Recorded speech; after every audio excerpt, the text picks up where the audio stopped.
The death penalty, or capital punishment, is the legal execution of a criminal.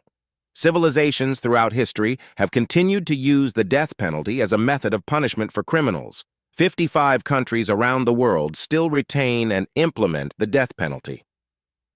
Here we're exploring the history of the death penalty in the USA and looking at how prevalent it is across different states.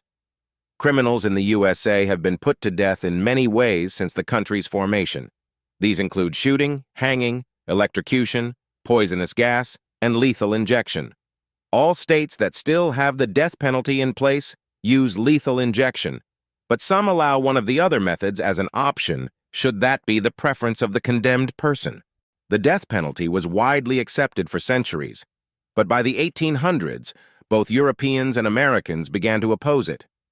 Michigan became the first state to abolish the death penalty in 1845, followed by Wisconsin in 1848.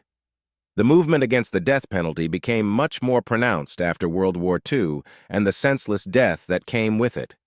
Every Western European country and Canada abolished capital punishment, leaving the USA as the only Western democracy still executing criminals.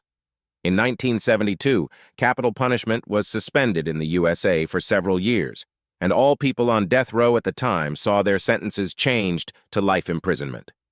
Rather than abandoning the death penalty completely, 37 U.S. states chose to enact new statutes so they could still sentence certain defendants to death.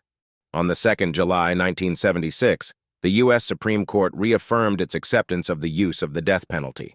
Executions resumed on the 17th of January 1977, when Gary Gilmore was executed via firing squad in Utah. When comparing the USA to other countries, the differences are stark, with the last execution in the UK taking place in 1964 and the last in France taking place in 1977.